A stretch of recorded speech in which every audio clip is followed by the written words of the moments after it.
Hello viewers, Tollywood story এক্সপ্লেনারে তোমাদের স্বাগত জানিয়ে হরগৌরী পাইস হোটেলের আজকের পর্ব আমি শুরু করছি। এদিকে দেখা যাচ্ছে সবাই তো ট্রেনে করে যাচ্ছে আর অন্তাক্ষরী খেলতে খেলতে আনন্দ করতে করতে সবাই যাচ্ছে, কিন্তু ডাকাতের দল তো ট্রেনে অলরেডি ঢুকে পড়েছে আর এবার তাদেরই কামড়াতে যাচ্ছে, কিন্তু তারা তো কেউ সেটা জানে না। এরপর ঠাম্মিকে গাইতে জোর করা হয়, কিন্তু ঠাম্মি বলে না না আমার দ্বারা হবে না। তখন মহেশমতিকে বলে গাওয়ার জন্য। গানের অন্তাক্ষরী খেলতে খেলতে সেখানে ঢুকে পড়ে ডাকাতের দল আর পিস্তল চালায়। গুলির আওয়াজে সবাই ভয় পেয়ে যায়। এরপর যখন চেন টানতে যাবে গৌরী ট্রেনের, তখন মেয়েটি, উগ্রপন্থী দলের যে মেয়েটি, সে বলে কোনো লাভ হবে না, সব চেন কাটা আছে। এদিকে সবাই তো খুব ভয় পেয়ে যায়।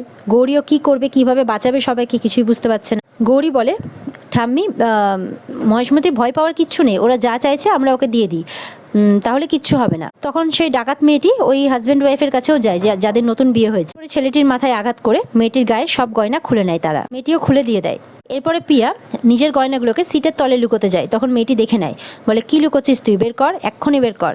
তখন পিয়া বলে তুমি কার গায়ে হাত দিচ্ছ তুমি কিন্তু জানো, আমি হরগৌরী পাইস হোটেলের মেয়ে, ঘোষবাড়ির মেয়ে, ওই যে আমার ঠাকুমা। মহেশমতিকে দেখিয়ে বলে যদি আমার কিছু হয় না তোমাদের প্রত্যেককে আমার ঠাকুমা জেলে ঢোকাবে। তখন সেই ডাকাত মেয়েটি বলে আমাদের তো লটারি লেগে গেছে, হরগৌরী পাইস হোটেলের মালকিন আমাদের হাতের মুঠোকে নিয়ে চল, মুক্তিপণ দিয়েই দুটো ডাকাতির টাকা আরামসে উঠে যাবে। মহেশমতি বলে কারো ক্ষতি তোমরা করো না, তোমরা যা চাও আমরা দিয়ে দিচ্ছি। ডাকাত মেয়েটা বলে এখন তো তাহলে শুধু সোনা গয়নাই হবে না, এখন তো আপনাকে আমাদের সাথে যেতে হবে। সোনার ডিমপাড়া হাঁসকে কি মেরে দিতে পারি? গৌরী তখন এবার নিজের ওড়নাটা কোমরে শক্ত করে বেঁধে নেয়। মেয়েটাকে একদম পুলিশি কায়দায় মেরে নিচে ফেলে দেয় আর বাকি ডাকাতদের সাথে লড়তে থাকে একাই। এদিকে ডাকাত মেয়েটা তার দলবলকে ডাকতে থাকে, এদিকে আয় তোরা, আমার গায়ে হাত তুলেছে। একটা গুন্ডাও কিন্তু গৌরীর সাথে লড়ে পারছে না, এই যেন গৌরী নয়, স্বয়ং ঐশানী ঘোষ। এদিকে রুদ্র বলে আনন্দ, আমাকে এক্ষুনি পাশের কামরায় যেতে হবে, তুই এখানে থাক। এরপরে রুদ্র একটা ডাকাতের নজর এড়িয়ে অনেকটা এগিয়ে যায়। আবার ওই গেট খুলে যাবে কি দেখে সেখানে আরেকজন পাহারা দিচ্ছে। সে তখন বলে এই যেখান থেকে এসেছে সেখানে চলে যা। রুদ্র রিকোয়েস্ট করে আমাকে একটু ওই কামরায় যেতে দিন, শোনে না, রুদ্রকে উল্টা মেরে দেয়। রুদ্র এবার রেগে তখন তাকে মারতে শুরু করে। এদিকে রুদ্র ওই কামরা থেকে গৌরীকে দেখতে পাচ্ছে, গৌরীও রুদ্রকে দেখতে পায়। মনে মনে বলে এবার রুদ্র এসে গেছে। যেই রুদ্রর কাছে যাচ্ছে আর রুদ্র আসবে, তখন রুদ্রকে পেছন থেকে একজন রডের বাড়ি মাথায় মেরে দেয়। আর গৌরী তখন রুদ্র বলে চিৎকার করে ওঠে। রুদ্র নাম শুনতেই তো মহেশমতি আটকে ওঠে, কি সবাই অবাক হয়ে যায় রুদ্রের নাম। এদিকে অন্য ডাকাতটা এদিকে মহেশমতি আর সবাইকে ঘেরাও করে। রুদ্রকে আর কেউ নয়, সেই ছেলেটি, মানে সেই পিৎজা ডেলিভারি বয়, ওই মেরেছে। গেটের ওই পার থেকে গৌরী কোনো কিছু করতে পারে না। এদিকে পিয়া এবার বলছে আমি হরগৌরীর কেউ না, সত্যি বলছি আমি কেউ না, প্লিজ আমাকে তো ছেড়ে দিন। তখন মহেশমতি বলে এটা ধি কি বলছে। এদিকে গেট খোলার খুব চেষ্টা করছে গৌরী, কিন্তু ওদিক থেকে শক্ত করে ধরে রেখেছে ওই ছেলেটি। তখন থেকে দৌড়ে আরেকজন চলে আসে গৌরীকে মারতে। গৌরী তখন তার গলা ধরে নেয়, গৌরীর সাথে পারে না, সবাইকে এক এক করে গৌরী মেরে ফেলে দেয়। আবার চলে যায় রুদ্রকে বাঁচাতে, কিন্তু গেট খুলতে পারেন। এই ডাকাত মেয়েটি এসে পেছন থেকে ধরে নেয় গৌরী। রুদ্র অজ্ঞান হয়ে যায়, রুদ্রের জ্ঞান ফিরে যায়। রুদ্র তখন ছেলেটিকে ধরে নেয় আর মারতে থাকে। মাথা দিয়ে মাথায় একটা বাড়ি মেরে রুদ্র ফেলে দেয় ছেলেটিকে, ছেলেটি পড়ে যায়। এরপর রুদ্র পাশের কামরায় চলে যায়। ডাকাতদের সাথেও লড়তে থাকে রুদ্র। এরপরে সেই ছেলেটি তার বসকে ফোন করে দেয়, বলে দুটো চিড়িয়া খুব উঠছে, ব্যবস্থা করতে হবে। তখন তার বস ট্রেনটাকে আটকানোর এবার সিদ্ধান্ত নেয়, সেটার ব্যবস্থা করতে বলে বাকি গুন্ডাদের। পিয়া মহেশমতির কানে কানে বলে মহেশমতি চলো আমরা এখান থেকে পালিয়ে। মহেশমতি কোনো কথা শোনে না, চুপ করে বসে থাকে। মনে মনে বলতে থাকে প্রতি মুহূর্তে মেয়েটা যা করছে আমার বিচার বুদ্ধিকে ভুল প্রমাণিত করছে।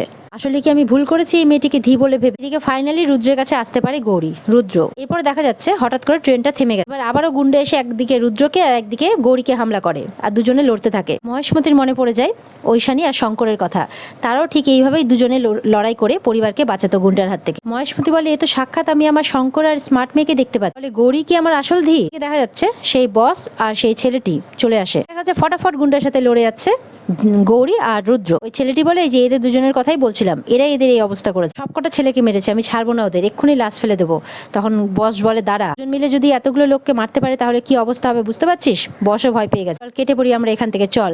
তখন বলে না আমি প্রতিশোধ চাই কাকা, আমার গায়ে হাত তুলেছে। মেয়েটি বলে যে ওরা হরগৌরী পাইস হোটেলের লোক আর এখানে ওদের ফ্যামিলি বসে আছে। মেয়েটি তখন রুদ্র দিদিকে ধরে নিয়ে চলে যায়। গৌরীকে আটকাতে গেলে গৌরী ওর বস আর ছেলেটিকে ধাক্কা মেরে দিয়ে বেরিয়ে যায় দিদিকে বাঁচাতে। এরপরে গৌরী ডাইরেক্ট সেই মেয়েটির কাছে চলে যায় আর হাতটা সরায় আর মেয়েটার নিজের হাতে চাকু নিজেই খায়। মেয়েটি মারা যায়। গৌরী তখন রুদ্রের দিদিকে সেভ করেন। এদিকে দিদি মারা গেছে মানে মেয়েটি, আরেকটা গুন্ডা খবর দিতে চলে যায়। তখন গৌরী বলে তাড়াতাড়ি চলো, আমাদের সময় নষ্ট করলে হবে না এখানে। দেখা যাচ্ছে রুদ্রকে তারা ধরে নিয়ে চলে গেছে আর রুদ্রের মা খুব কাঁদছে, আমার ছেলেটাকে তুমি বাঁচাও। তখন ওই গৌরীভাবে বলে আমাকে যে করেই হোক রুদ্রকে বাঁচাতেই হবে, এক্ষুনি নামতে হবে, নাহলে অনেক দূরে নিয়ে চলে যাবে, যা করার আমাকে এক্ষুনি করতে হবে। গৌরী বলে মা আমি বেঁচে থাকতে আপনার ছেলের কিচ্ছু হতে দেবো না, আপনার ছেলেকে ফিরিয়ে আনবই। তখন একাই যায়। আনন্দ বলে তুমি একা কোথায় যাচ্ছ, আমিও যাব। তখন গৌরী বলে আপনি থাকুন, সবাইকে দেখে রাখুন, পরের স্টেশনে আপনারা নেমে যাবেন। আমি আসছি। চলন্ত ট্রেনের গেটের সামনে এসে দাঁড়ায় গৌরী। এবার কি তাহলে চলন্ত ট্রেন থেকে ঝাঁপ দিবে রুদ্রকে বাঁচানোর জন্য গৌরী? দেখা যাবে আগামী এপিসোডে। ততক্ষণ সবাই অপেক্ষা করে থাকো। দেখা হচ্ছে তোমাদের সাথে আগামীকালকে নতুন পর্ব নিয়ে।